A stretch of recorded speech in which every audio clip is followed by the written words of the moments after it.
Bismillahirrahmanirrahim. Assalamualaikum warahmatullahi wabarakatuh. Innal hamdalillahi nahmaduhu wa nasta'inuhu wa nastaghfiruhu wa nastahdihi wa na'udzu billahi min shururi anfusina wa sayyiati a'malina. Asyhadu an la ilaha illallah wa anna Muhammadan 'abduhu wa rasuluh. Allahumma fashalli wa sallim wa barik ala nabiyyina Muhammad wa ala alihi wa sahbihi ajma'in, amma ba'd. Para peserta kuliah Tazkiyatun Nafs yang dirahmati Allah, kita masih selalu panjatkan syukur kepada Allah atas setiap keadaan yang kita lalui, baik keadaan yang kita sukai atau keadaan yang tidak kita sukai. Kita selalu bersyukur kepada Allah Subhanahu wa taala dengan harapan Allah ridai kita semua. Sebagaimana firman-Nya, wa in tashkuru yardahu lakum. Jika engkau bersyukur, maka Allah meridai kalian. Jemaah peserta yang dirahmati Allah, kita masih dengan tema mahabbah yang sudah kita bahas minggu lalu. Kita sudah bahas pengertiannya atau pemahamannya.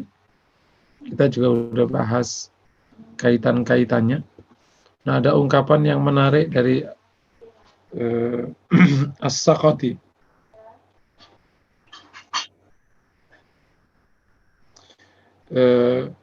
Ia mengatakan dalam sebuah syair yang artinya, barang siapa yang bermalam sementara hatinya kosong dari mahabbah kepada Allah, dia tidak mengetahui bagaimana hatinya sebenarnya telah terpecah, terkeping-keping. Para ulama seperti beliau ini telah mengidentikan dirinya bahwa hati itu harus selalu diisi oleh mahabbah kepada Allah. Entah bagaimana kita memahaminya, tapi yang jelas kita harus memahaminya. Bukan dengan otak kita, tapi dengan hati kita. Sebagaimana di awal materi ini, sebenarnya kita ini semua masih malu untuk bahas materi ini. Karena betapa kita belum pantas membahas materi ini. Tapi karena faktor kewajiban ilmu dan faktor umur, sudah seharusnya. Ibarat gini, orang yang umur 40 tahun belum bisa jalan, itu sudah nggak usah bahas jalan. Karena dia sudah wajib lari. Dan sudah kemana-mana. Tapi karena dia memang belum bisa jalan, maka materi yang wajib dia ajarkan adalah tentang bagaimana dia harus berjalan. Mahabbah ini, kalau Imam Baihaqi kan meletakkan menjadi kewajiban. Oleh karena itu Ibnu Qayyim pun juga meletakkan menjadi sifat hati yang masuk kategori wajib. Meskipun karena susahnya ukuran, ya maka Allah yang akan mengukurnya. Karena secara fakta di dunia, ya nggak ada yang tahu ukurannya. Karena hanya Allah tahu. Seluruh amal hati, hanya Allah yang tahu ukurannya. Nanti kelak di akhirat, yang akan mengunduhnya. Karena zahirnya orang itu yang tampak. Itu yang akan berlaku padanya dia muslim apa enggak. Pakai zahirul hal, zahirnya keadaan. Tapi karena ini merupakan sesuatu yang harus kita jalani secara keilmuan dan secara umur sudah waktunya dan sudah saatnya kita harus memiliki setitik dari mahabbah itu, akhirnya kita bahas. Semoga bahasan ini menjadi jalan hidayah dari Allah. Akhirnya Allah berikan kepada kita dan hati kita sedikit demi sedikit mahabbah kepadanya. Dan sebagaimana ungkapan mereka-mereka yang telah masuki wilayah ini, kalau hati sudah terpenuhi mahabbah kepada Allah, maka dunia ini isinya indah. Karena sudah terpesona dan sudah menikmati mahabbah kepada Allah. Tentu mahabbah kepada Allah tidak bisa dipadankan dengan mahabbah kepada makhluknya Allah. Tetapi orang yang telah digandrungi mahabbah kepada makhluknya Allah aja, itu hidupnya terasa indah. Apalagi ini mahabbah kepada penciptanya. Persoalannya, sudah mulai masuki materi, persoalannya hati kita sudah terbelenggu oleh mahabbah kepada makhluknya. Kita terbelenggu mahabbah ke makhluknya, bukan mahabbah kepada penciptanya. Kalau menggunakan bahasa selera, hati sudah kadang berselera rendah, lebih memilih makhluknya daripada penciptanya. Ini hati yang berselera rendah. Tentu tidak sama membahas mahabbah kepada Allah dengan mahabbah kepada Allah. Tapi agar mudah memahamkan,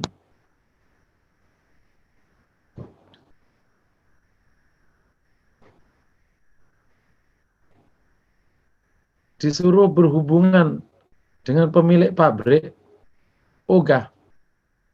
Malah lebih fokus dia ngelus-ngelus mesin pabrik.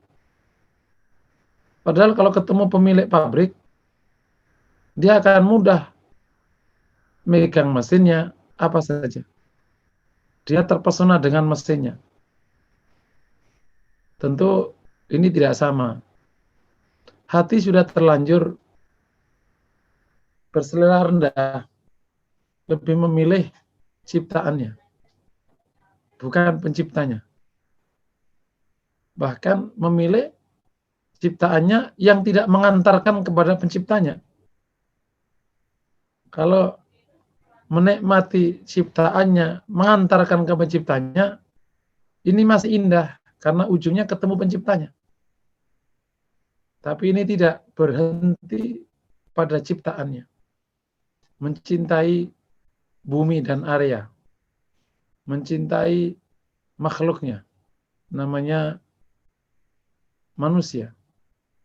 Mencintai hewan-hewan ciptaan Allah. Itulah yang disindir oleh Allah.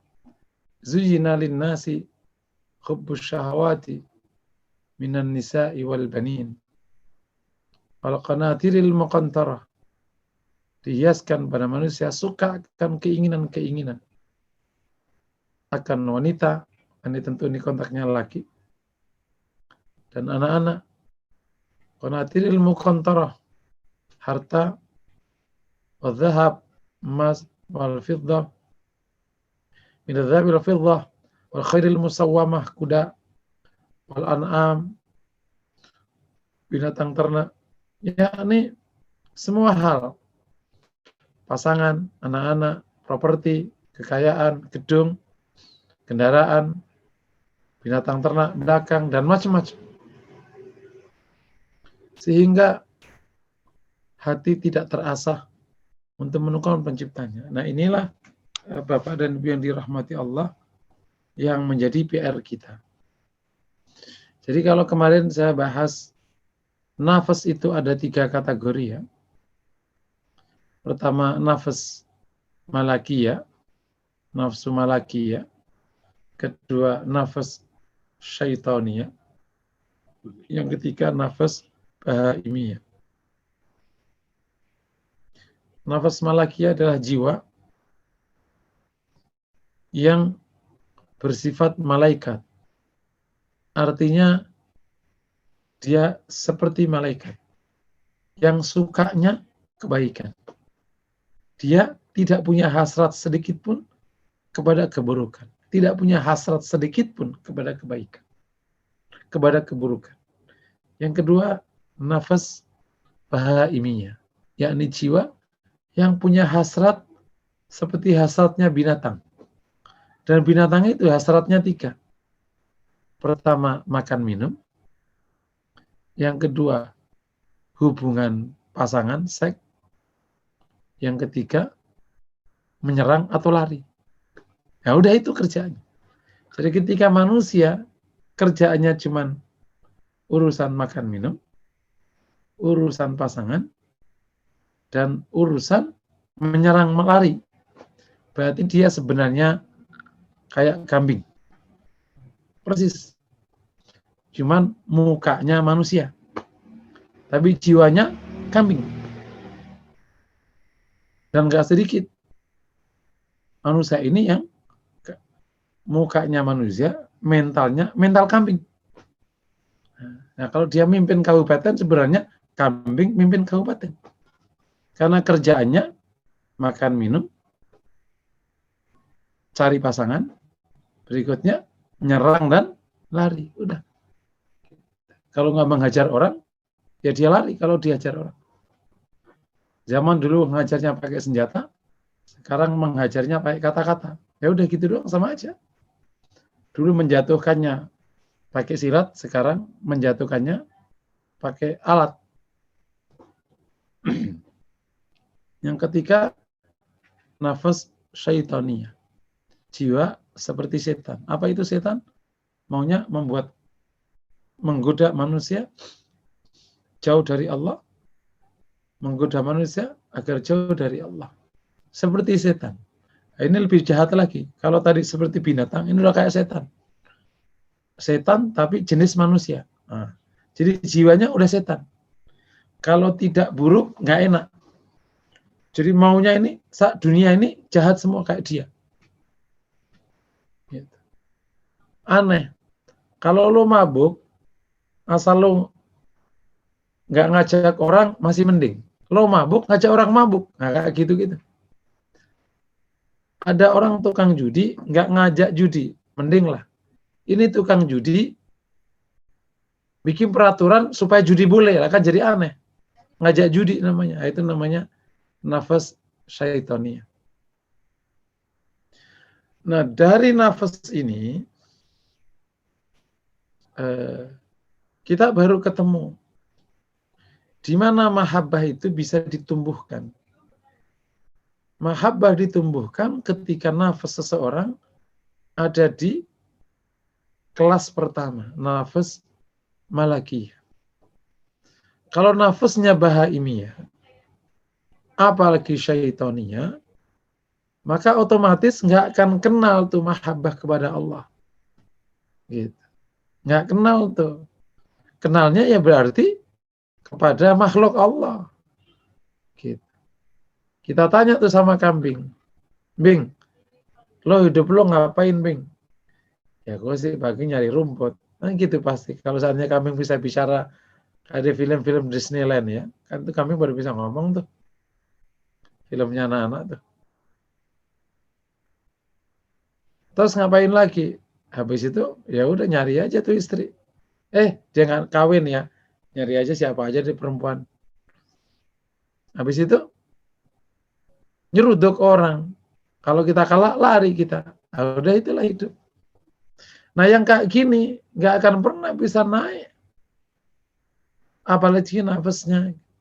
Nah inilah yang menjadi tantangan mahabbah kepada Allah. Jadi tantangan pertama mahabbah kepada Allah itu adalah nafas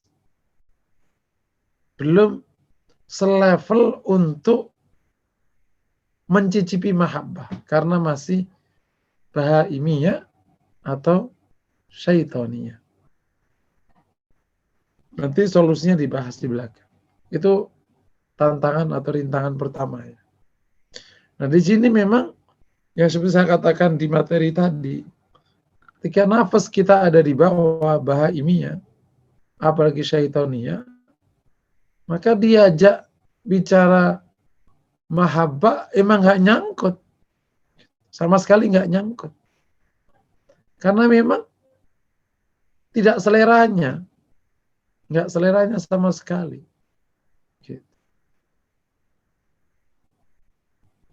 Dia seleranya bukan itu. Ini yang kita sedihkan pada diri kita. Kita harus meratapi, hai diri, gitu. Kenapa kau tidak naik kelas seleramu? Berpuluh-puluh tahun kau makan dari ciptaan Allah. Kau hidup dari angin dan tanahnya Allah. Kau hidup lewat roh yang Allah berikan kepadamu. Kau bisa nyaman hidup karena ada makhluk Allah yang mendampingimu. Kenapa berpuluh tahun kau tidak mengenal penciptanya yang mengendalikan semua hidupmu itu? Kenapa malah menikmati kau mencintai ciptaannya bukan penciptanya? Nah, kita harus meratapi diri kita. Kenapa nggak naik-naik kelas gitu? Kabar buruknya, kalau ada anak sekolah nggak naik kelas nangis. Tapi kalau kita nggak naik kelas dalam urusan kayak gini, kita justru rileks. Bahkan merasa kita punya justifikasi. Paham ya? Ini beda dalam ilmu hati itu. Orang yang belum mencicipi satu makom, itu merasa dia justru tidak masalah. Bahkan yang mencicipinya, bagi orang belum mencicipinya, tidak dianggap bermasalah. Contoh nih, nggak usah jauh-jauh. Syukur.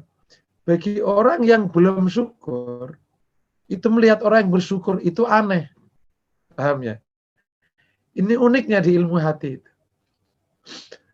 Kalau di ilmu pengetahuan, kalau anak orang nggak naik kelas, itu kan, ya aku nggak naik kelas. Orang gampang mengakuinya. Ya, kita nggak bisa bahasa Mandarin. Ya, kamu kok hebat ya bisa bahasa Mandarin, aku nggak bisa gitu. Tapi orang yang tidak bersyukur, itu menganggap orang bersyukur aneh. Lu gitu aja bersyukur sih. Hidup juga susah gitu bersyukur. Makanya lu hidupnya susah. Syukur mulu lo. Kebalik gitu. Jadi orang yang sakit hatinya itu menganggap yang sehat itu sakit. Inilah butuhnya hidayah. Makanya kalau ngomong mahabbah kepada orang yang sedang nguber dunia, nggak masuk di otaknya, juga nggak masuk di hatinya. Makanya akhirnya innaka la tahdi man ahbabta walakin Allah yahdi man yasha. Hanya Allah yang kasih hidayah. Ya udah, nanti ketemu di akhirat gitu. Paham ya? Makanya saya katakan, ayo kita ratapi diri kita. Bertahun-tahun telah mencicipi hidup digelontori oleh Allah dengan makhluk-makhluknya, ciptaannya, tapi nggak beranjak untuk mengenal penciptanya. Sehingga bisa mencintainya. Kita mah nyantai aja, makan nasi, nggak pernah bertanya nasi ini siapa. Yang membawa nasi ke piring kita itu siapa? Gitu. Ya kan tadi maknya beli, pakai siapa? Duit dari kantor. Udah berhenti aja sampai di situ. Dipikir kalau ada duit itu ada nasi gitu. Jadi nggak bisa naik ke atas. Nah, itu karena selera masih di sini. Yang kedua, tantangan berikutnya. Mahabbah kepada Allah ini itu sangat terkait dengan antusiasme beragama. Antusiasme beragama. Atau ghirah diniyah. Semangat beragama. Kalau orang belum punya ghirah diniyah, semangat beragama, maka nggak usah jauh-jauh bicara mahabbah. Oh, bicara yang pokok aja mungkin belum. Baca Quran, sholat. Gitu. Paham ya? Yang pokok-pokok aja, yang gampang-gampang. Sering dengar kan cerita ada orang sholat 5 menit aja kayak orang digebukin. Bang, sholat tar. Bang, sholat. Tarna berisik loh. Padahal nongkrong 5 jam, nggak kenapa-kenapa. Itu karena belum ada ghirah. Nah, kan gitu bahasanya. Mirip gini, mirip. Bocah yang belum puber. Ini omongan masyarakat awam deh, awam ya. Bang, lo nggak punya pacar bang? Ya, pacar ngapain? Bikin repot aja.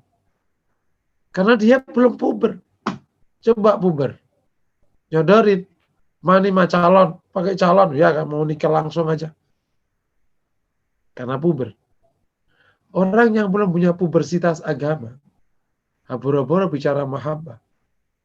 Sholat aja nggak doyan. Nah, kabar buruknya. Kalau puber yang psikologi biasa itu bisa karena umur, bisa karena gizi, betul ya. Saking gizinya bagus, umur 13, 14 udah pada puber tuh bocah laki di Jakarta. Saking bagusnya nutrisi. Atau saking pengetahuannya mendahului umurnya. Nah, bocah umur gitu udah diajarin enggak.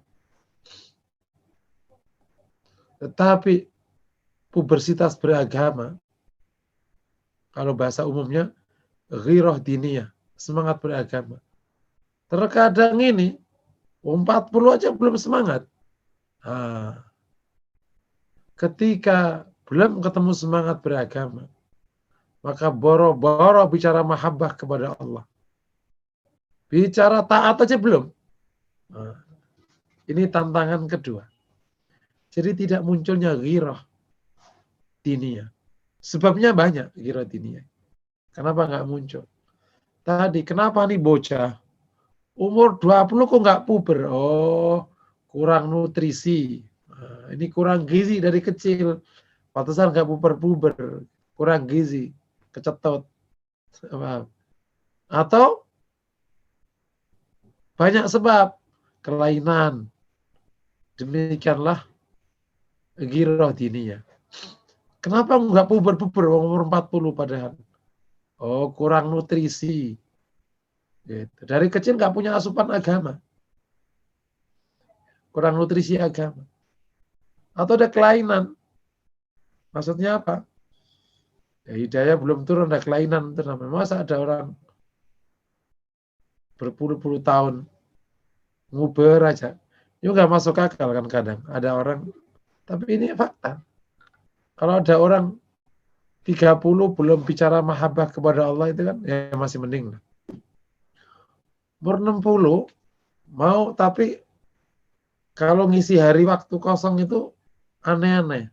Umur 60 ngomong sama temennya, Jeng, kamu nggak karaokean, Jeng? Astagfirullah. Kenapa karaokean? Bosen di rumah, ribet cucu-cucu. Agak aneh kan? Tapi bukan aneh, itu fakta. Tanya tuh, Jeng, kok karaokean? Astagfirullah. Apa nggak boleh, Pak? Kita kan nggak boleh serius-serius, hidup kita cepat mati. Nah, itu udah tua. Jadi itu namanya ada kelainan. Kalau bapak ketemu bapak, manggilnya apa itu? Kalau ibu sama ibu kan jangjeng ya, jengkulitan. Bro, kayaknya Ustadz bro. Apa? Bro. Apa panggilannya gitu? Kamu nggak ini nih? Apa itu biasanya pada ngapain itu orang tua itu kalau lagi iseng tuh? Main catur, mancing. Oh, main catur, mancing. Apapun lah. Kok bisa? Nggak sayang tuh umur. Itulah hidayah. Jadi ada kelainan. Makanya sampai Rasul mengatakan kan, a'adalallahu imra'an ajralahu umrahu ila arba'in sana. Fi riwayatin sittin sana. Allah tidak ngasih alasan lagi untuk tidak dekat kepada Allah jika Allah sudah ngasih panjang umur sampai 40 tahun, sebuah riwayat 60 tahun. Karena itu udah waktunya. Nah, tapi ternyata ghirah diniyahnya belum muncul.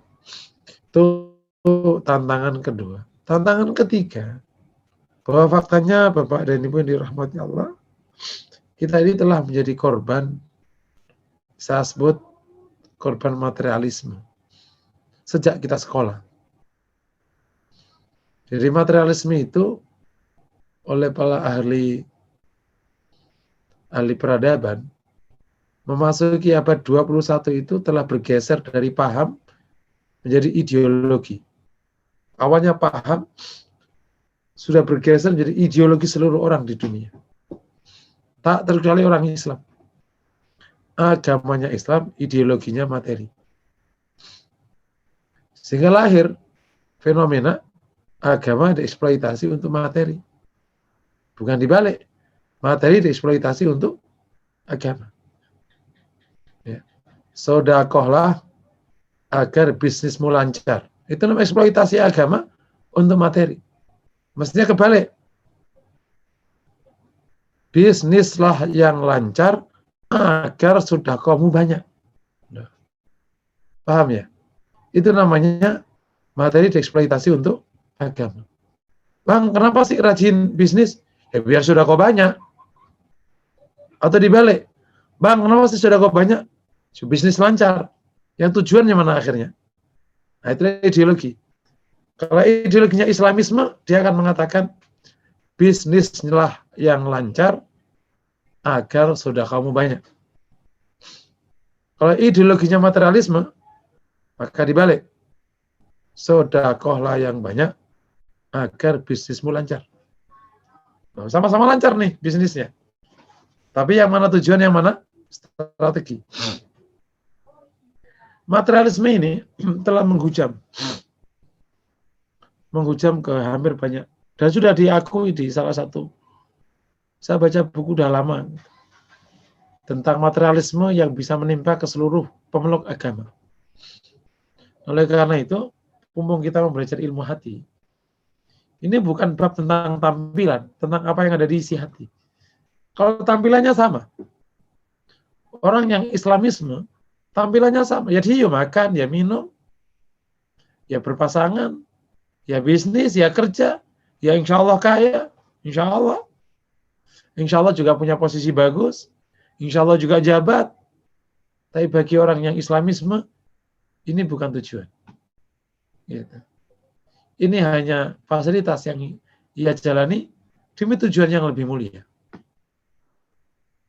Bagi orang materialisme, itulah tujuan. Itulah ukuran. Hanya di situ letak bedanya. Apakah ketika Nabi mengajarkan kepada kita hidup yang baik, Nabi nggak makan? Nabi makan. Nabi tidak menikah? Nabi menikah. Anak-anaknya Masya Allah. Gitu kan? Sampai hari ini masih menjadi ukuran. Karena Fatimah itu Sayyidatu Ahlil Jannah. Putrinya orang di surga. Isinya putri ya. Gitu. Yang dianggap mewakili seluruh bentuk kebaikan ada di diri Fatimah radhiyallahu ta'ala anha, putri Rasulullah sallallahu alaihi wasallam. Apakah Nabi nggak punya kekuasaan? Nabi kuasa menaklukkan raja-raja. Gitu. Jadi ini bab tentang paham. Nah, ketika materialisme menguat, ini maka yang kayak gini nggak masuk. Nah, apalagi terkait tadi nafasnya masih bahaimiyah. Ya udah. Nah, kenapa kita sebut jadi korban? Karena aslinya kaum muslimin kan tidak begini hidupnya asli. Nah, sejak dari sekolah, iklan, dan seterusnya, kita udah dihajar mati-matian. Sehingga seluruh effort kita itu dalam rangka mengumpulkan materi. Dan terasa itu. Coba handphone kita hitung dari sejak awal kita beli itu. Berapa puluh tuh. Yang menarik, banyak handphone kita beli yang masih bisa dipakai, akhirnya kita ganti bukan karena nggak bisa dipakai, karena sudah ada model lain. Gitu. Bukan lagi rusak, tapi usang. Sehingga sekarang kita mungkin punya 20 handphone itu. Sejak awal. Berderet itu. Itu contoh. Jadi, kalau kita nggak pandai-pandai melewati masa ini, ya kita akhirnya terus ada di situ. Ibarat sak pinter-pinternya orang itu keluar dari lumpur, membersihkan diri karena dia kanan kirinya lumpur, ya kena lumpur ujungnya. Ya ikut-ikut jadinya. Kita dikepung materialisme itu. Nah, oleh karena itu di sini harus pandai-pandai. Ini tantangannya luar biasa berat. Bahkan diam-diam mindset Akhirnya ya udah ke situ. Oh, ideologinya udah ke situ, apalagi mindsetnya. Ngikut semua. Berhadapan dengan anak-anak sekarang. Gitu. Bisa jadi anak-anak kita akan mengatakan nggak penting jadi orang soleh. Yang penting jadi orang kaya. Karena melihat orang soleh pada miskin, dia malas akhirnya. Anak milenial sekarang itu fokusnya duit. Agak bahaya sekarang. Anak milenial sekarang fokusnya duit. Duit, kerjanya sudah duit. Tuhannya duit sudah. Nah, ini kalau nggak kokoh udah nggak bisa masuk yang lain. Buru-buru mikirin akhirat. Itu tantangan ketiga. Nah, yang terakhir, tantangan yang keempat tentu tetap ada sepanjang masa. Setan akan menggoda kita untuk selalu dihiasi. Yang baik itu buruk, yang buruk itu baik. Sehingga seluruh yang menjauhkan kita dari Allah itu terasa indah di hati. Indah di hati itu akhirnya kita suka. Nah, itu namanya indah di hati. Tazyin itu membuat kita suka. Jadi indah gitu loh. Gitu. Yang menjauhkan Allah itu indah. Nah, dari tazyin yang terus-menerus bersama dengan nafsu kita yang memang belum matang, bersama dengan roghbah diniyah ya, apa namanya tadi, ghirah diniyah, semangat keberagamaan belum muncul, bersama dengan hujanan dan penjajahan materialisme, lengkap sudah.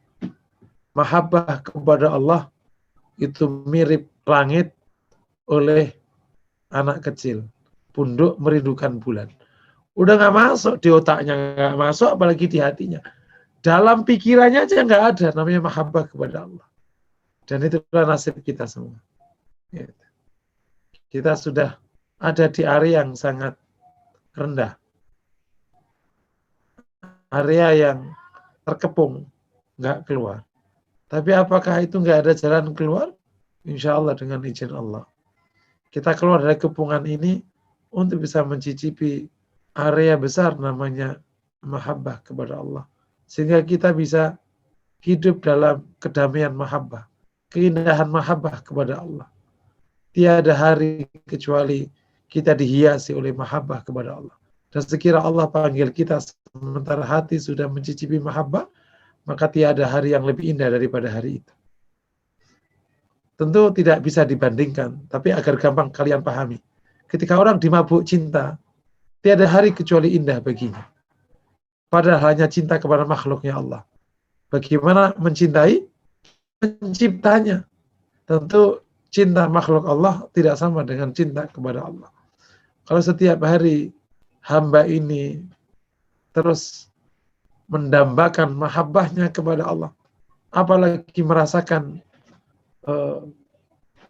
tetesan karunia Allah setiap harinya bertambah, merasa damai dan merasa indah, damai dan indah, damai dan indah. Dia merasa damai dengan Allah, merindukan Allah, ingin bertemu Allah, ingin dekat dengan Allah, ingin menyebut Allah, ingin terus melihat kelak bisa melihat Allah, ingin terus mendengarkan firman-Nya, ingin mentadaburi ayatnya, ingin taat kepadanya, ingin bersama orang-orang yang taat kepadanya, bersama orang yang mencintainya, maka itulah hari paling indah dalam hidup seorang manusia. Bapak dan Ibu yang dirahmati Allah, sebelum saya lanjutkan, ada pertanyaan, dipersilakan. Jazakallah khair Ustadz untuk uraian materi mahabbah pada malam hari ini. Kalau tadi saya sempat bertemu teman, dia bilang masa pandemi ini hanya perlu 3 Ustadz. Banyak makan, banyak jalan-jalan, banyak uang. Semuanya materialistis, bersifat materi ketiganya. Yang penting banyak makan, banyak jalan-jalan dan banyak uang, dia bilang seperti itu. Tidak disinggung sama sekali tentang kerohaniannya gitu. Baik, saya coba cek Ustadz untuk pertanyaan di sesi pertama ini. Barangkali ada jamaah yang ingin bertanya. Oh, Bu Yuli sudah raise hand dulu ya. Masya Allah, luar biasa. antusias untuk materi mahabbah pada malam hari ini. Izin minum ya Ibu. Iya, sama Ustadz. Tadi saya off kamera karena minum. Baik, kepada Ibu Yuli dipersilahkan untuk langsung mengajukan pertanyaan kepada Ustadz Musinin. Assalamualaikum Ustadz. Waalaikumsalam Bu. Salam. Ustadz, kalau orang masih takut mati berarti jauh banget ya Ustadz ya dari mahabbah ya Ustadz. Makasih. Iya. Ya kalau takut mati ada banyak sebab. Takut mati itu karena masih suka di sini, kan ada yang suka di sini tuh. Itu beda. Ada yang takut mati karena takut kepada Allah, khawatir belum sempurna. Itu juga ada. Nah, kalau takut mati karena yang pertama, nah itu berarti dia masih lebih mencintai ciptaannya daripada penciptanya. Dan itu bahaya. yakni mencintai dunia daripada penciptanya. Kan nggak bisa dibandingkan, masa Allah dibandingkan sama ciptaannya. Nah, itu yang dulu saya pernah guyonan kan, kalau Rasulullah dan hampir semua nabi itu kan kalau mau meninggal kan malaikat itu izin dulu. Dan semua dikasih pilihan. Gitu kan. Seperti kisah wafatnya Rasulullah kan. Ketika Senin pagi itu setelah Fatimah pulang, Abu Bakar pulang, Abdurrahman pulang, Hasan Hussein pulang, tinggal Rasul bersama Aisyah di waktu duha. Ya Allah sudah atur tamu-tamu pulang dan Allah sudah gerakkan mereka nggak datang lagi. Itu kan aturan Allah. Hanya malaikat Jibril datang waktu duha. Dan waktu datang Jibril minta izin, Assalamualaikum ya Rasulullah, innama'i malakal maut, yuridu asta'dhinu, ya Rasulullah, ini bersamaku malaikat kematian, ia minta izin masuk. Kata Rasul, akhirnya aku izinkan, akhirnya izin masuk aja izin dulu. Nah, kalau malaikat maut ke kita nggak pakai izin, datang langsung aja di atas kepala. Beda kelas. Mau masuk aja harus izin dulu, Masya Allah. Saking mulianya para utusan Allah ini. Setelah itu, malaikat itu pun yang datang, tidak malaikat Israel datang sendiri, harus Jibril dulu yang antar. Kepalanya malaikat dibawa. Jadi diantar dulu menghadap makhluk pilihan Allah ini. Kemudian malaikat Israel datang, ya Rasulullah, inna rabbi ya'muruni ayyu khairu. Inna Allah rabbi yab'athani wa ya'muruni ayyu khairu. Ya Rasulullah, Rabbku mengutusku dan memerintahkanku untuk memberimu pilihan. Loh. Memerintahkanku untuk memberimu pilihan.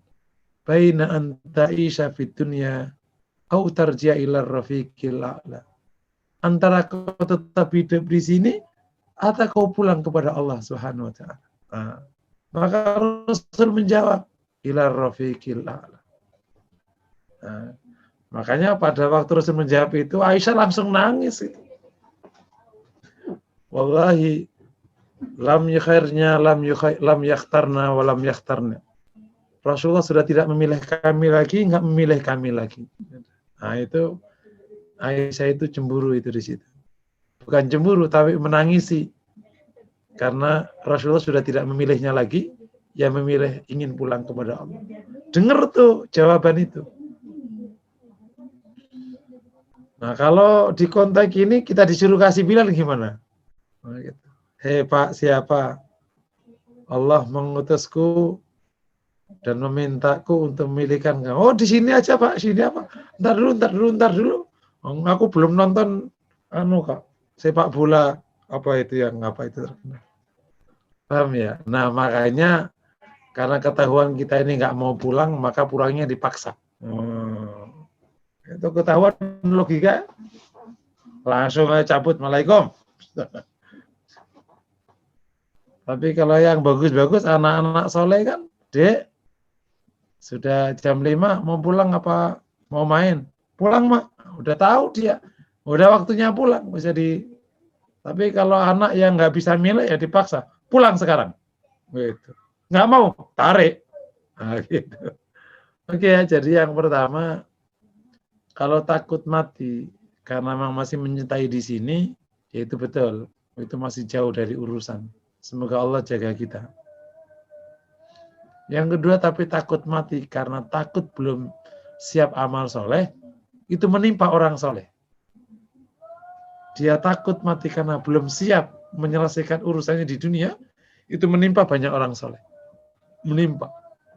Karena dosanya masih banyak, tanggung jawabnya masih belum selesai, dan macam-macam. Karena yang paling indah itu kan wafatnya Rasulullah. Tugas dakwahnya itu selesai gitu. Jadi Rasul itu memberikan contoh kita itu indah. Di Haji Wada turun al-yauma akmaltu lakum dinakum. Indah sekali. Gitu.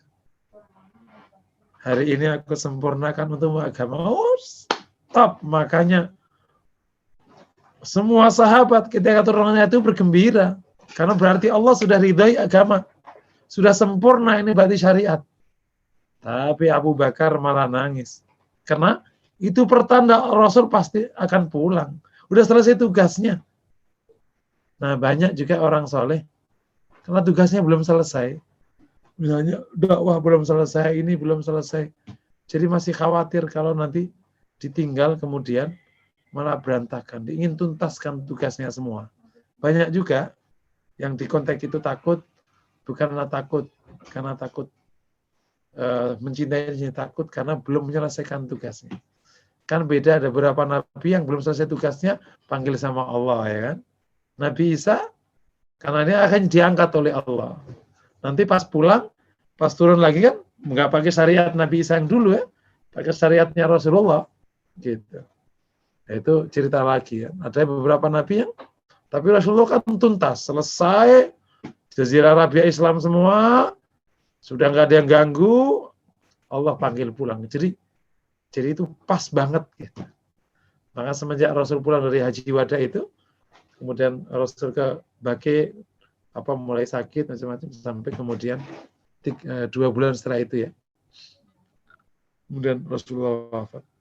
Wallahu a'lam bishawab.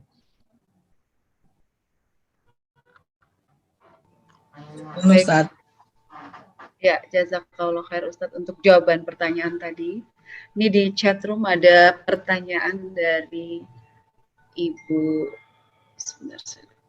Ibu Wati Waspani. Pertanyaannya demikian Ustadz, mahabbah kepada Allah ini sepertinya makom yang tinggi. Step-stepnya atau langkah-langkah apa saja Ustadz untuk menumbuhkan mahabbah tersebut? Mohon penjelasannya. Oke ya, yang nanti untuk langkah atau step ini akan kita bahas setelah bahas tantangannya ini ya, atau rintangannya ini ya. Mohon bersabar karena biar sekaligus nanti diterangkan utuh gitu ya Bu Wati ya. Insyaallah. Padahal yang lain nanti akan diterangin insyaallah. Di akhir sesi ya mungkin ya Ustaz ya. Betul. Baik. Karena biar sekalian tuntas. Bu, ini Nurul Uyun. Iya, ada yang raise hand Ibu Nurul Uyun. Kepada Ibu Nurul Uyun dipersilakan untuk mengajukan pertanyaan kepada Ustaz. Iya, baik Ibu. Afan Ustaz, mau tanya tentang mahabbah itu ya, bagaimana menandakan bahwa kenikmatan atau rezeki atau kemudahan begitu yang diberikan Allah oleh Allah itu pertanda bahwa Allah mencintai kita, bukan apa namanya ya, bukan istidraj gitu ya. Kan ada misalnya kita bisa jadi gitu ya menganggap bahwa oh alhamdulillah Allah berarti sayang sama saya, padahal bisa jadi gitu dia hubungannya sedang apa ya namanya biasa-biasa aja dengan Allah gitu. Tapi kemudahan-kemudahan itu kemudian dimaknai sebagai isyarat tanda bahwa Allah mencintainya. Itu bagaimana Ustaz ya? Ya. Kalau pemberian Allah itu sebenarnya urusannya bisa luas anunya. Jatuhnya lewat pintu mana gitu. nggak selalu lewat mahabbah. Ya kan Allah bisa memberi, karena kan antara pemberian Allah dengan mahabbah Allah dua hal berbeda. Allah bisa memberi hambanya tapi nggak mencintai hambanya. Oh iya. Dan Allah bisa merahmati hambanya tapi juga tidak mencintai hamba itu. Jadi kan antara rahmat, rizki, pemberian, mahabbah itu hal-hal berbeda. Oke ya, yang pertama sebenarnya kita ini dicintai Allah atau tidak ya kita nggak tahu, hanya Allah yang tahu. Makanya ketika Ali bin Abi Thalib dikasih tahu oleh Rasulullah, itu sudah makom tinggi banget. Yuhibbullaha wa rasulah wa yuhibbuhu wa yuhibbullah wa yuhibbuhullahu wa rasul wa yuhibbullaha wa rasul. Ia mencintai Allah dan Rasulnya dan Allah Rasulnya mencintainya. Wih, seneng banget. Itu Allah Rasul udah kasih pernyataan sebelum Ali meninggal. Makanya para sahabat ingin mendapatkan posisi itu. Gitu. Nah, tidak ada yang tahu, hanya Allah yang tahu apakah Allah mencintai kita. Bahkan sebelum masalah cinta aja, apakah Allah merahmati kita, apa tidak, dari sisi mana Allah memberi kita ini. Ya, jadi karena pemberian Allah itu lewat dua hal. Bisa lewat jalur rahmatnya, lebih naik kelas jalur ridhonya atau mahabbahnya, atau bahkan lewat jalur murkanya. Gitu. Nah, kalau ada pemberian kepada kita, lewat jalur mana nih? Nah, kita nggak tahu. Tapi secara zahir bisa dilihat. Secara zahir. Jika orang mukmin itu soleh itu apa sih? Ya dia tidak berdosa banyak. Maka dia mendapatkan kenikmatan, semoga ini lewat jalur rahmatnya. Karena emang secara zahir dia tidak maksiat. Paham ya? Ibarat kalau dia lulus dikasih nilai bagus, ini nilai dari apaan nih? Apa Pak Guru marah supaya aku pergi dari dia, kasih nilai banyak? Atau ini sebenarnya emang nilaiku enggak, emang kayaknya sih bener kok nilaiku, emang ini bukan pemberi, ini emang pantas gitu dikasih bagus gitu. Nah, gitulah kira-kira. Tapi hanya ngira-ngira ya. Oleh karena itu orang soleh ini kok ternyata ada kesalahan, beberapa kesalahan, maka biasanya malah cepat peringatannya. Cepat biasanya. Berarti kalau kayak gitu dia kategorinya insya Allah kategori saleh. Tapi kalau zahirnya, ya yang paling tahu kan dirinya, tentu setelah Allah. Itu kafir, naudzubillah. Atau munafik, ya ini berarti dia nggak percaya tapi menampakkan jadi muslim. Atau dia asi, maksiat besar, yakni pendosa. Muslim tapi pendosa. Itu bisa jadi lewat istidrat Allah. Gitu kira-kira. Jadi yang penting mah mensyukuri aja gitu Ustaz ya, nggak usah mikir-mikir. Jadi kalau lewat jalur mana kita nggak tahu. Makanya kita nggak bisa mengatakan, iya nak, ini Allah sayang sama kita, kasih duit banyak. Nggak tahu, nggak perlu menyatakan itu. Jadi alhamdulillah Allah memberi kita, semoga ini Allah rahmati kita. Gitu. Terus kemudian ya banyak istighfar, semoga tidak lewat istidrajnya. Jadi yang fokus kata Ibnu Qayyim, yang fokus itu perbuatan kita ini sebenarnya ada yang salah apa enggak. Kalau yang salah diperbaiki, kalau ada yang baik disempurnakan. Gitu Bu, insyaallah. Baik. Jazakallah Ustaz. Oh, iya. Baik, terima kasih Ustadz untuk jawaban pertanyaan tadi dari Bu Nurul Uyun. Selanjutnya di chatroom ada pertanyaan ini dari host kita, Bapak Adi. Saya bacakan pertanyaannya. Siapakah contoh orang-orang yang secara zahir, yang nampak, yang memiliki mahabbah yang sangat tinggi kepada Allah yang bisa kita contoh di masa dulu dan masa kini, Ustadz? Figur-figur tokoh-tokoh di masa sahabat atau mungkin dan tokoh di masa kini mungkin. Kalau masa dulu banyak ya, yang paling populer Hasan Al-Basri. Itu tabi'in kabir. Kalau sahabat ya yang sudah dapat pernyataan itu Ali bin Abi Thalib. Kalau di zaman itu yang populer memang Fudail bin Iyad, tapi zaman dulu ya. Sekarang nggak bisa nunjuk orang. Kalau sekarang bisa jadi saya nggak paham, atau kan memang tidak banyak orangnya. Karena ini bab kan hanya Allah yang tahu. Karena sulit area kayak gini. Paling ya secara zahir aja, ya dia minas solihin, gitu. Dia orang soleh. Ya semoga dia sudah menapaki bab mahabbah. Apa ada tanda-tanda fisiknya Ustadz? Afwan. Kenapa Bu? Walaupun hati, tapi apakah ada tanda-tanda yang nampak terlihat bisa dilihat secara kasat mata? Ya biasanya ini urusan hati masing-masing. Jadi kalau orangnya sudah di area situ, ketemu orang, oh ya insya Allah nih orang. Oke gitu. Biasanya sih gitu. Tapi ya tidak bisa kemudian dianggap itu benar. Enggak, kan hanya Allah yang tahu. Apakah dia sudah menjalani, ya kita insya Allah sih ya biasanya sih ada ungkapan kan. Karena mahabbah ini sebenarnya kan sudah min darajatil aulia, ya, derajatnya para wali. Nah, biasanya kan saudara itu tahu gitu. Al-aulia ikhwanuhum. Jadi al-aulia itu ikhwah gitu. Yani para wali itu bersaudara, gitu. Enggak gitu. Ya ini bersaudara. Ya sih di antara mereka. Nah, dan di antara mereka tahu oh ini apa gitu. Meskipun ada ungkapan kulul ulama aulia. Setiap ulama itu adalah aulia. Tentu dengan makom berbeda-beda ya. Ya kalau saya berkesempatan pas Idul Fitri kan biasanya suka ketemu para ulama ya yang bisa saya temui. Ya terkadang merasa ada yang insya Allah, ada yang kayaknya ini enggak gitu. Ya tapi ya secara zahir ya ini kayaknya ini insya Allah gitu. Insya Allah gitu. Kalau kita insya Allah kita minta doanya. Kalau ini enggak ya enggak usah lah. Kita pergi aja.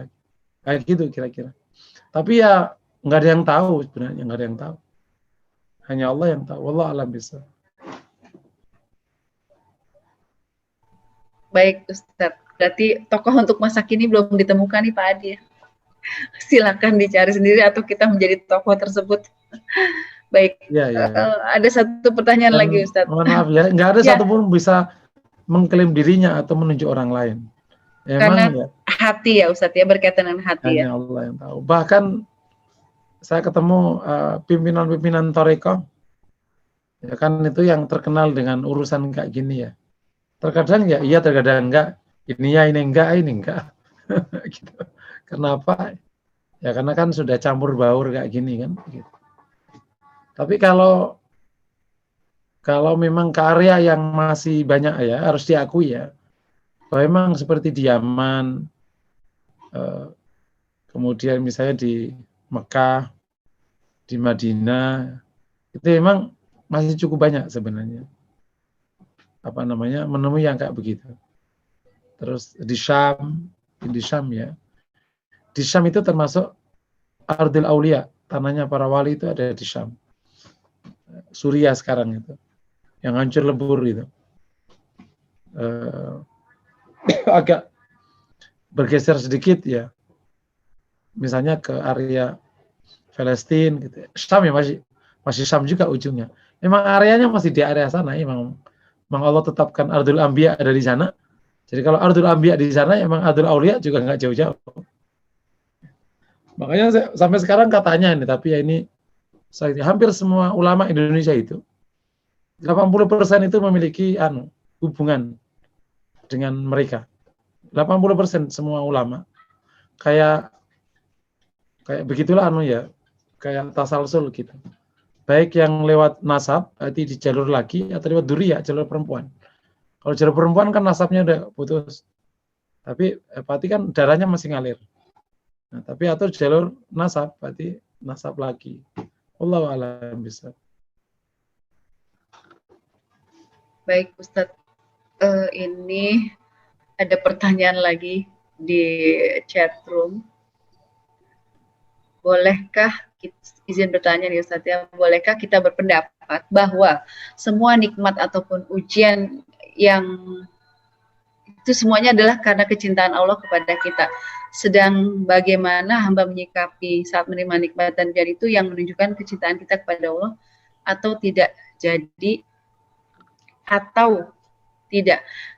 Saya bacakan lagi, Ustaz. Bolehkah bila berpendapat bahwa semua nikmat ataupun ujian itu semua karena kecintaan Allah kepada kita?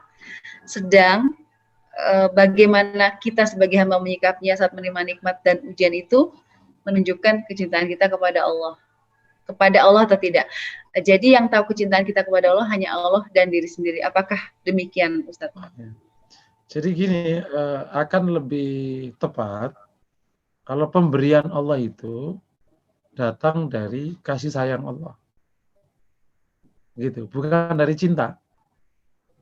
Paham ya? Karena sifat itu yang paling terkait dengan pemberian. Ar-Rahman Ar-Rahim. Kalau Rahman itu adalah kasih sayang Allah yang diberikan kepada semua hambanya tanpa melihat iman dan kesolehannya. Kalau Rahim itu diberikan oleh Allah hanya kepada orang mukmin kelak di akhirat. Jadi rahmah, kasih sayang Allah itu yang diberikan oleh Allah kepada hambanya di dunia itu sifat rahmannya itu, lewat sifat rahmannya. Nah, salah satu bentuk rahmah Allah namanya atok, pemberian yang kita terima itu, atau rizki. Rizki itu salah satu bentuk rahmatnya Allah. Jadi akan lebih tepat kalau mengatakan bahwa, bahkan lebih tepat lagi, Allah sedang memberi kita. Ya sudah. Gitu. Apa Allah mencintai kita? Ya nggak tahu. Dan jangan mengklaim.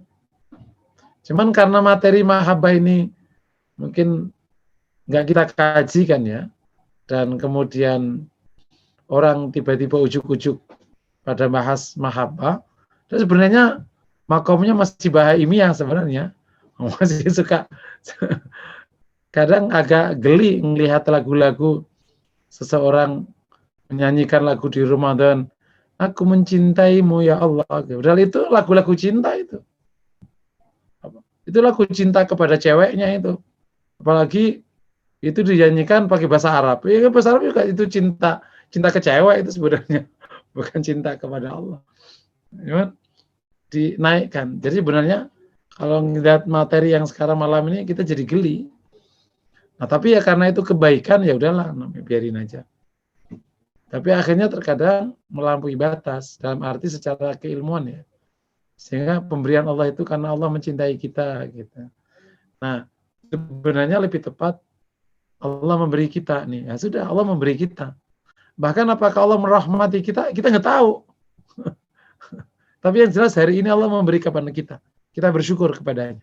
Semoga Allah merahmati kita. Nah, gitu paling. Mau kita nggak tahu apakah Allah berinya kita ini. Jangan-jangan Allah murka sama kita. Maksudnya nggak benar. Gitu. Ibadahnya nggak benar. Tapi ya semoga ya Allah, mohon pemberianmu ini jangan lewat murkamu. Gitu. Ya Allah, nih kok duit kok banyak, bisnis lancar, gitu. Karena cerita para ulama-ulama asal itu kalau rezekinya lancar juga takut. Ya Allah, lancar banget, pantas nggak aku menerima pemberian uang ibadahnya kayak begini, gitu. Kalau kita kan nggak, pantas ya Allah, masa saya nggak kaya gitu. Kita kan soleh kan. Ibadah ngawur aja ngerasa paling soleh. Kan? Kalau ulama-ulama yang salah, yang soleh gitu kok. Kalau dapat pemberian Allah itu kadang khawatir, ya Allah, ini kau beri aku karena kau murka pada aku atau kau rahmat pada aku nih. Kita nggak tahu karena kita tahu kekurangannya, sehingga takut gitu. Tentu berharap. Jadi kalau mau ditanyakan yang paling tepat apa, kalau maksimal yang bisa kita lakukan, ya ini semoga Allah merahmati kita. Gitu. Itu apa lewat rahman Allah. Gitu. Kalau mau lebih tepat lagi, kita mengatakan anak-anak, ini Allah telah memberi kita banyak. Gitu. Ayo kita syukuri ya sudah. Oleh karena itu ayo kita semakin dekat kepada Allah. Semoga nanti Allah merahmati, jadi naik kelas. Dari kita diberi menjadi dirahmati. Beda lagi itu kelasnya. Diberi itu adalah Ar-Razzaq. Gitu. Kalau dirahmati dari Ar-Rahman, itu naik kelas lagi. Karena kasih sayang Allah itu lebih tinggi daripada pemberian. Gitu. Saya mau nanya, mau disayang Allah atau mau diberi Allah? Dua-duanya. Disayang dan diberi. Terkadang karena ada yang disayang oleh Allah, nggak diberi oleh Allah. Contohnya, Nabi Isa. Itu disayang oleh Allah, tapi nggak diberi oleh Allah. Nah, jadi antar pemberian Allah, itu terkadang tidak sampai level kelas disayang oleh Allah. Jadi, makanya perlu diberi, makanya ada Ar-Razzaq, ada Ar-Rahman, ada Ar-Rahim, sampai yang paling tinggi nanti dapat ridha. Nah, ridha itu ya mahabbah Allah itu. Ya. Nah, kalau ditanya berikutnya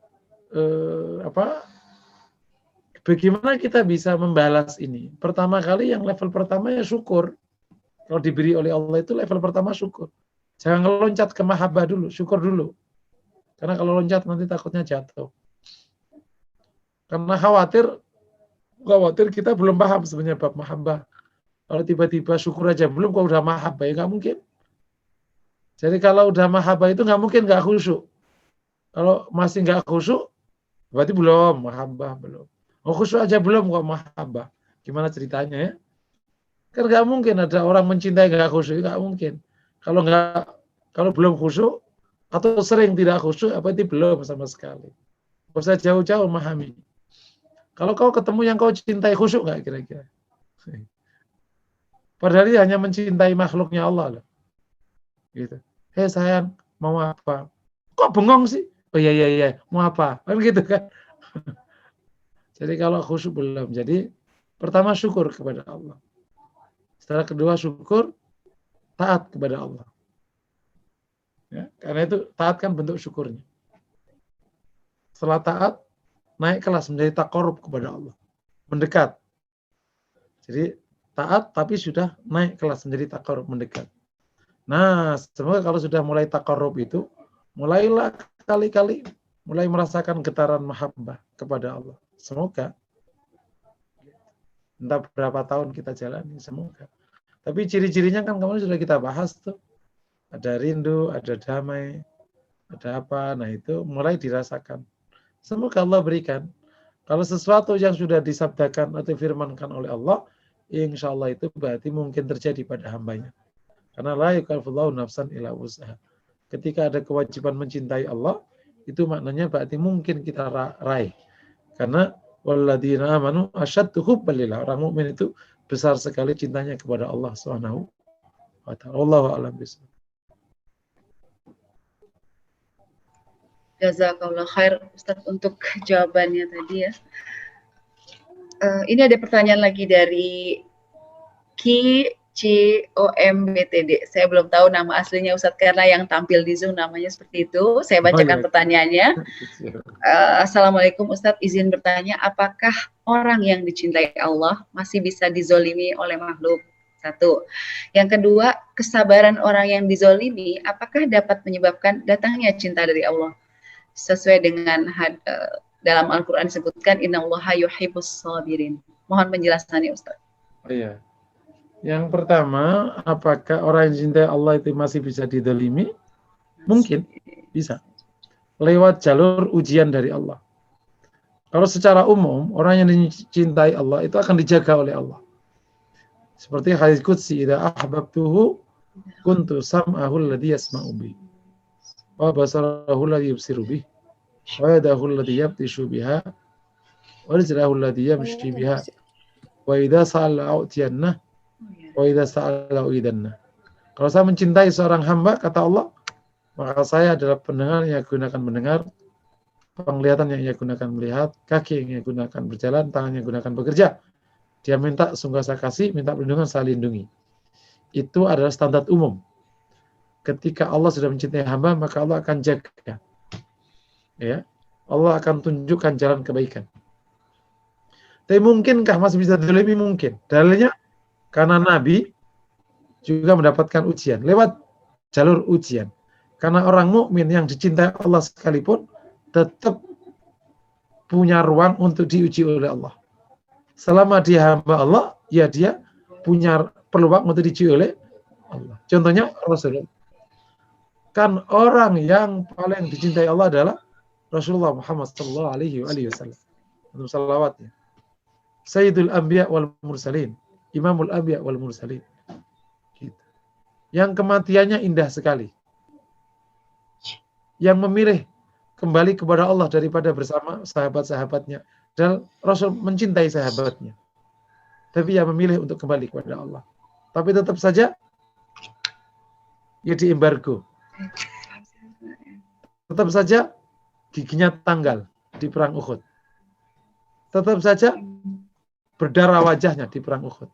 Tetap saja terusir dari Mekah. Bentuk ujian Allah kepada orang mulia ini. Cuman bedanya Bapak yang dirahmati Allah, ketika orang yang dicintai Allah ini diuji, Allah akan jaga sampai area tertentu. Kira-kira gitu.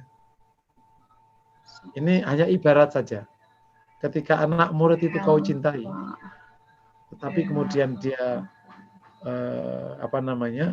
sedang kau uji, atau contoh paling gampang ketika ada murid apa itu?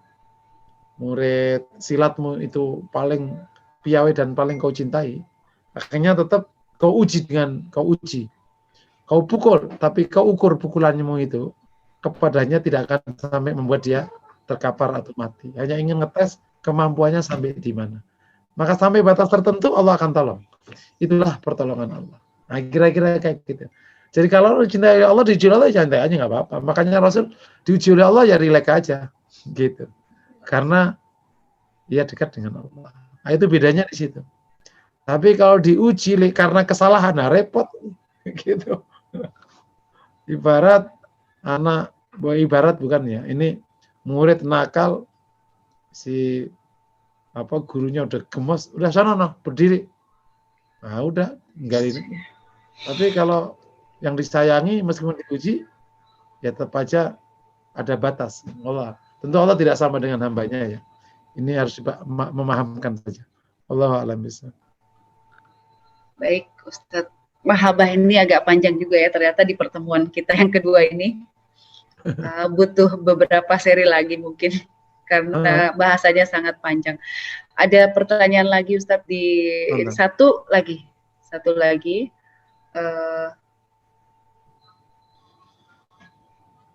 Ustadz tadi ada penjelasan tentang syukur, taat, takarub, dan mahabbah. Bukankah taat itu bagian dari takarub? Mohon penjelasan takarub itu Ustadz. Takarub, dekat. Takarub perasa di dekat ya Ustadz, takarub itu. Oh iya. Penjelasan tentang takarub. Tadi kan urutannya taat, takarub, dan mahabbah. Ya kalau istilah itu satu paket kan. Kalau dalam ilmu hati itu satu istilah bisa mengcover semuanya.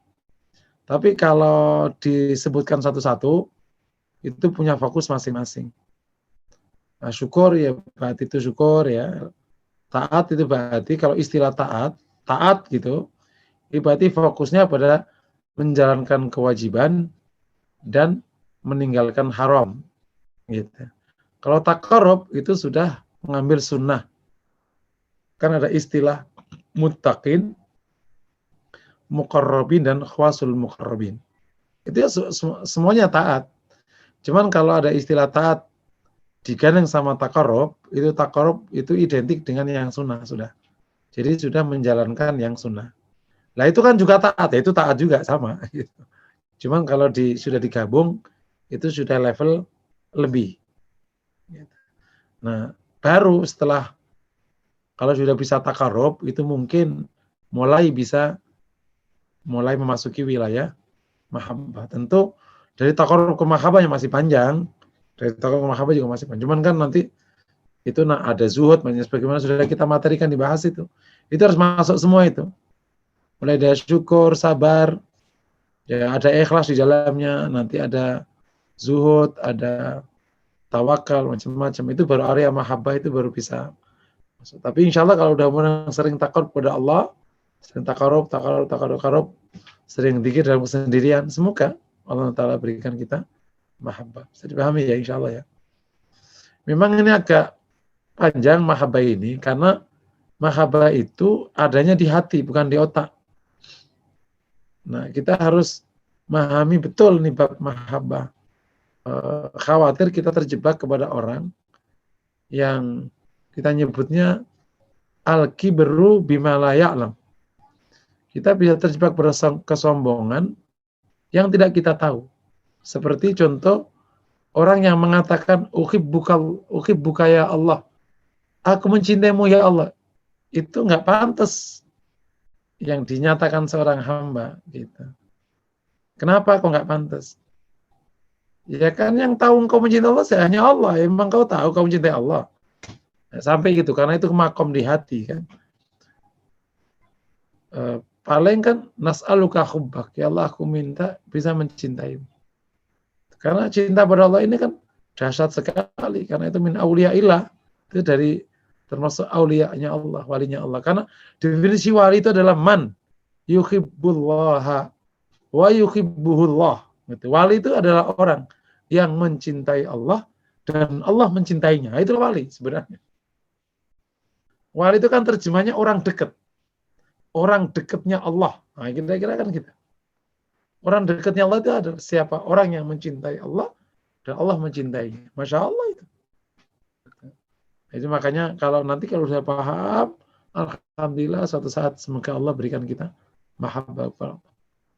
Seperti yang akhirnya kita dengar kisah orang-orang dulu ya. Kok bisa gitu? Kok bisa ya kuat baca Quran semalaman itu gimana gitu. Hari ini gak terbayang ya. Imam Syafi'i, bentar lagi Ramadan. Imam Syafi'i itu memiliki tradisi. Kalau Ramadan khatam Quran 60 kali. Karena siang sekali, malam sekali. Gimana gitu loh. Dia sudah menikmati Quran. Gitu. Kok bisa khatam? Allah baru kai waktunya. Enggak kayak waktu kita mah cepat, enggak berkah. Gitu ya. Itu teori paling gampang. Kok bisa sehari tamat? Ya bisa. Allah berkahi waktunya. Apa itu bacanya dengan makhraj? Baca bener lah. Kok aku nggak bisa? Halo, bukan Syafi'i. Syafi'i kan beda kelas. Gitu. Kok bisa gitu? Syekh Abdul Qadir Jailani itu punya kebiasaan. Dia sholat subuh dengan wudhu isya. Tahu nggak maksudnya? Sholat subuh dengan wudhu isya. Maknanya apa itu? Nggak tidur. Menjaga wudhunya ya. Itu ada istilah sholat subuh dengan wudhunya isya. Jangan dibahas fikihnya, sunnah kita, nggak usah dibahas dulu ntar. Lebih kita ini kalau sudah area kayak gini nih ya sudah gitu. Ya sudah ada di wilayah itu, udah. Ya nggak akan mau pergi dari situ, nggak akan mau pergi dia dari situ. Gitu. Itu udah nggak lapar, udah nggak kenyang. Ada seorang ulama ditanya gini, raja datang kepadanya, mintalah kepadaku. Minta apa? Minta dunia. Ya minta yang bisa aku kasih lah. Sini dikasih, dibelah, tuh isinya apelmu isinya nanah. Lah kok bisa? Nah, itu nanah. Ingin menunjukkan bahwa uang yang dari dia itu nggak halal. Bagaimana aku minta yang nggak halal? Kira-kira. Ada seorang, tapi ini cerita lebih lagi. Salim itu keturunan Umar bin Khattab radhiyallahu ta'ala. Ketemu Khalifah Sulaiman. Sulaiman itu anaknya Abdul Malik, Khalifah Umayyah. Karena dulu raja-raja atau khalifah-khalifah Islam itu setiap tahun hampir haji rata-rata. Dan kalau haji dia nyari ulama. Ini khalifahnya masih bener loh ini. Bukan khalifah nggak bener. Khalifahnya nyari ulama. Nyarinya tuh niat baik. Ingin berbuat baik sama ulama-ulama. Akhirnya ketemu Salim. Ya. Ketemu Salim.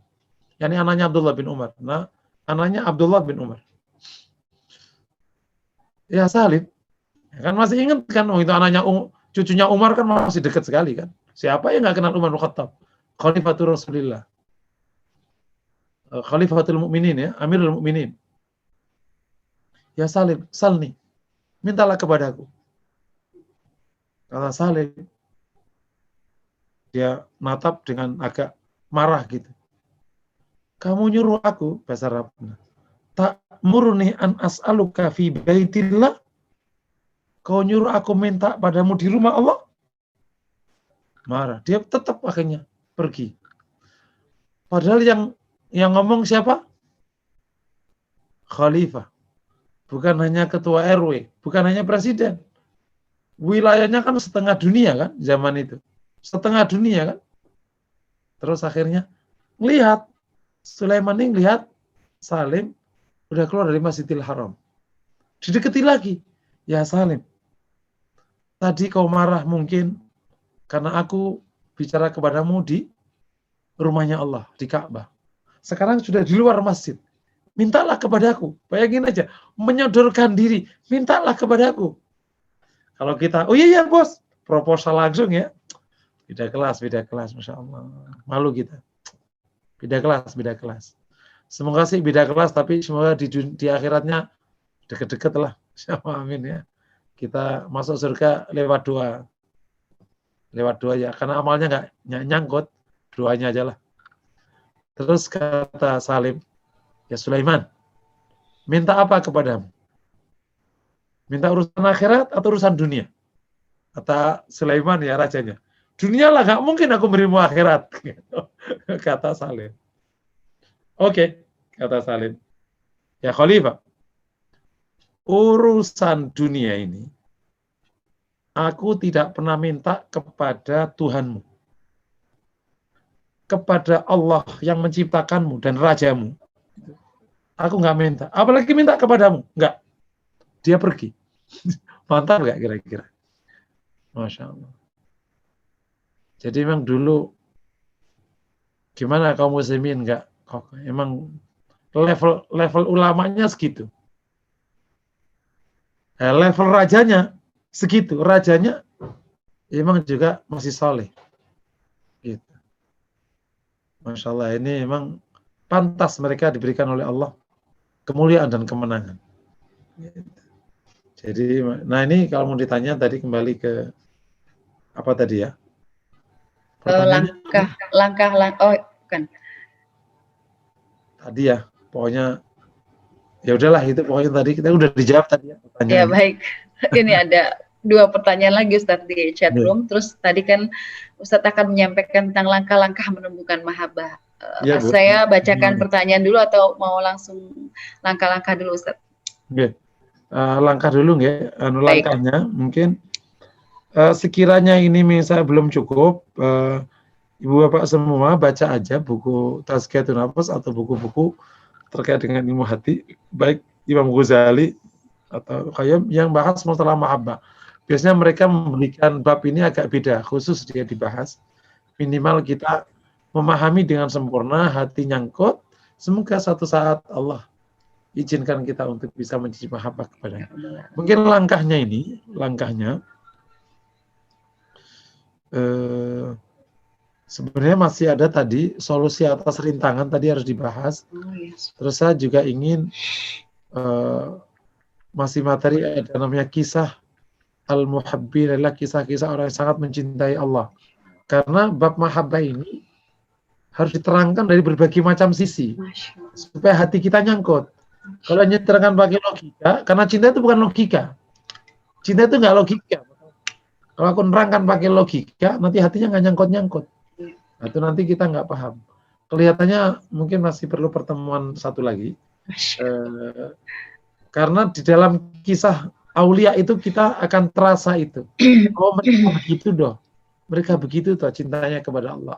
Nah, gitu misalnya nanti ungkapan sahabat-sahabat yang menandai cintanya kepada Allah dan Rasulullah dan lain-lain nanti itu kita harapkan bisa sedikit membuka tabir tentang tema besar ini. Membuka tabir. Oh, itu toh mahabbah itu. Oh, begitu toh profil para aulia itu, para orang yang mencintai Allah itu profilnya gitu.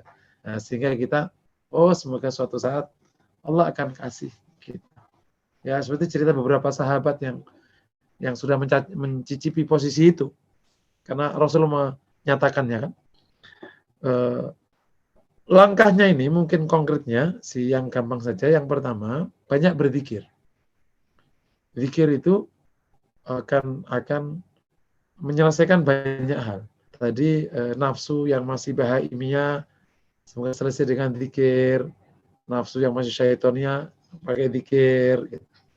Karena sering berzikir, maka semoga kita sering ingat ya gitu. Kalau ingat, semoga lama-lama suka gitu. Dari situ anunya. Gitu.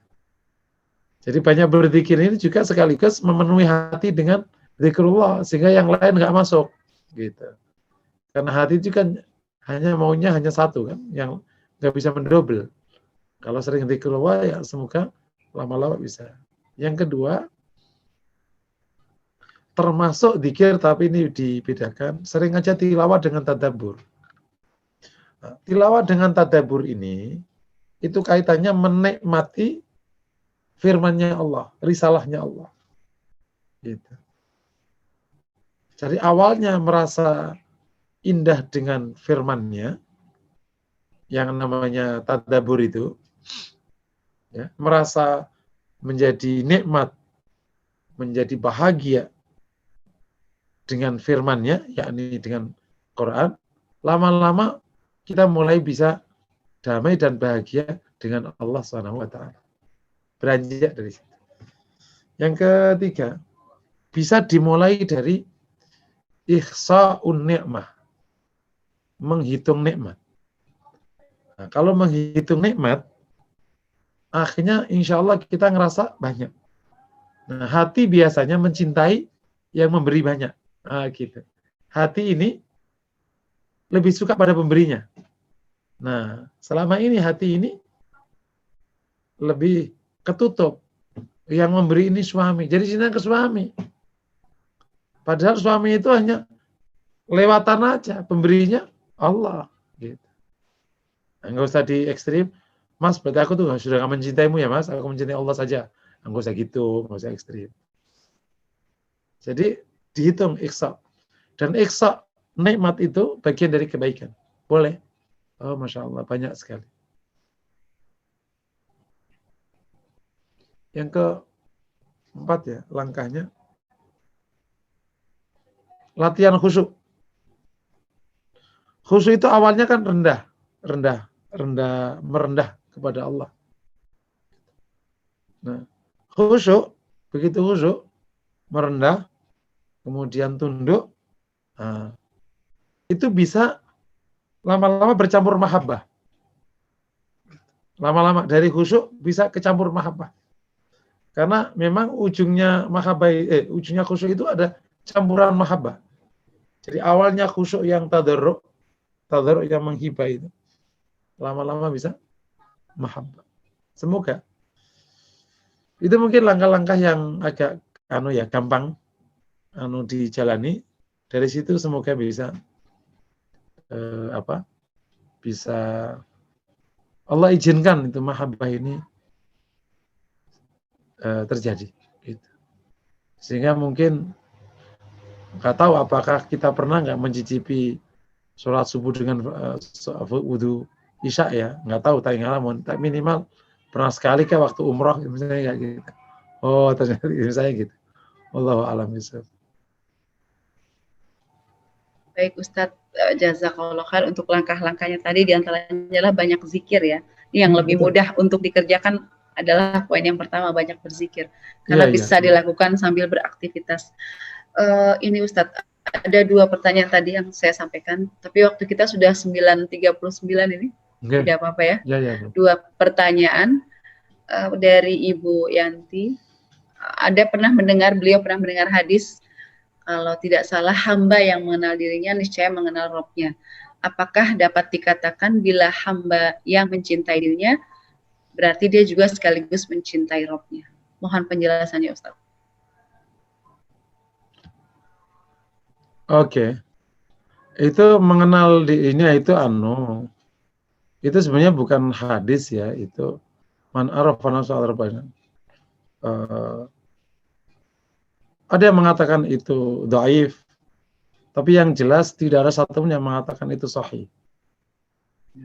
Sebenarnya kalau masalah man arafa nafsahu arba'in yang mengenal dirinya, dia mengenal Tuhannya, itu lebih tepat menggunakan ayat wa fi anfusikum afala tubsirun. Itu jelas. Apakah dalam dirimu tidak kau lihat? Nah, dari ayat ini atau dari tadi ayat ini lahir konsep ma'rifatuz zat li ma'rifatillah, mengenal diri untuk mengenal Allah. Itu terjadi betul.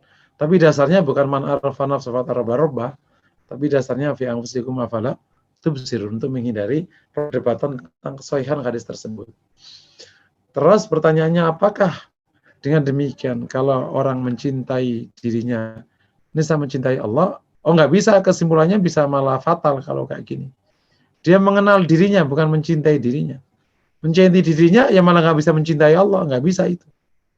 Nggak akan naik kelas. Mencintai dirinya nggak mungkin mencintai Allah.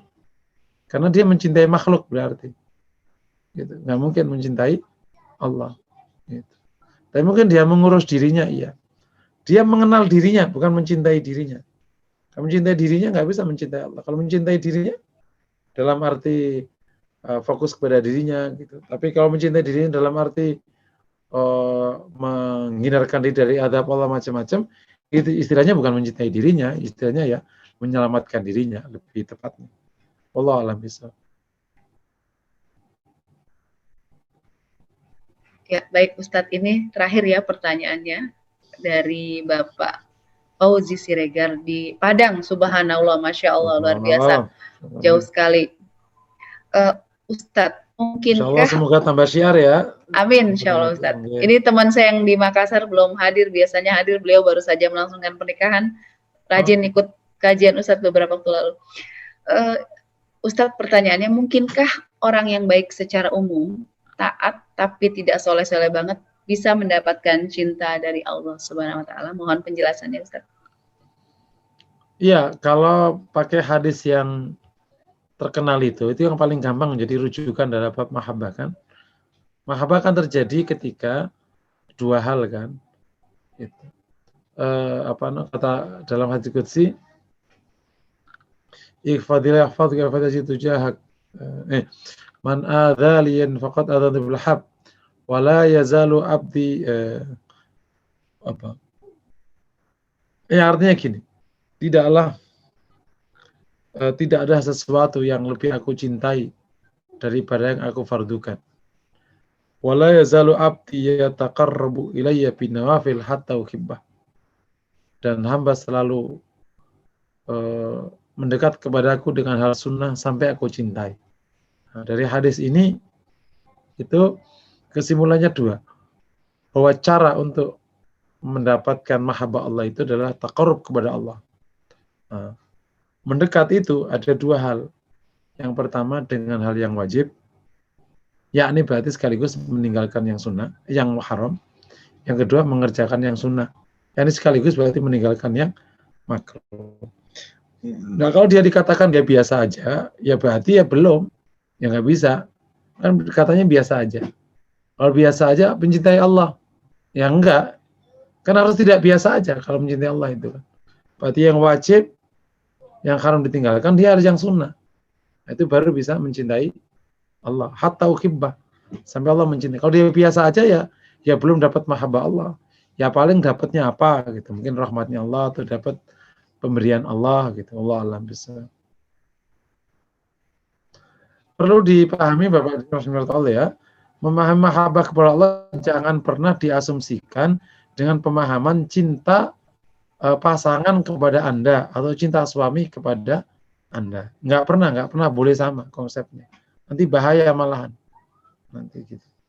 Karena kalau nanti mindsetnya masih menggunakan sudut pandang cinta laki perempuan ini nggak akan ketemu mahabbah kepada Allah Taala. Beda sekali. Fadhal. Alhamdulillahirrahmanirrahim. Semua pertanyaan sudah dijawab. Semoga yang bertanya puas, dan tadi Ustadz sudah menghimbau untuk membaca salah satu buku tentang Tazkiyatun Nafs yang untuk menambah pengetahuan kita ya Ustadz ya. Dan nanti akan dibahas kembali tema mahabbah di pekan depan gitu Ustadz, kalau tidak salah menyimak tadi. Ya, sekaligus mungkin Ibu bisa diumumkan ini, mohon maaf, mohon izin sebentar. Ya, baik. Ini kita punya kebiasaan setiap Ramadan itu kajiannya khusus. Alhamdulillah. Sehingga sehingga kajian dan pengajian yang berjalan selama sepanjang tahun nanti dan bertahun-tahun itu mulainya Syawal berakhir di Sya'ban. Nah, Sya'ban juga terakhir. Nanti pas Ramadan itu ngaji khusus. Biasanya kalau Ramadan saya itu nanti insya Allah diumumkan lebih tegas. Ramadan itu setiap subuh ngaji tafsir dan waktu duha ngaji hadis. Dah gitu aja. Jadi ngaji tafsir kita habis subuh sampai jam 6:30. 6:30 mungkin jam 7 tergantung. Nanti istirahat jam 8 ngaji hadis. Nah, untuk tahun ini mungkin tafsir mungkin tafsir Al-Hujurat atau nanti ayat surat yang lain nanti kita carikan. Kemudian hadisnya menggunakan kitab Raqaiq dari Sahih Bukhari. Kitab Raqaiq dari Sahih Bukhari. Jadi itu ngajinya setiap pagi Senin sampai hari Jumat. Nanti Bu Iin dan semua materi yang lain akan berakhir di minggu terakhirnya Sya'ban pengajiannya. Gitu aja sih. Nanti akan dibuka lagi di Syawal minggu kedua atau minggu ketiga. Allah alam bismillah. Akhir kata mungkin kita tutup kajian malam ini dengan baca istighfar 3 kali. Astaghfirullahaladzim, astaghfirullahaladzim, astaghfirullahaladzim. Dan kita tutup dengan kafaratul majlis. Subhanakallahumma wa bihamdika asyhadu alla ilaha illa anta astaghfiruka wa atubu ilaik.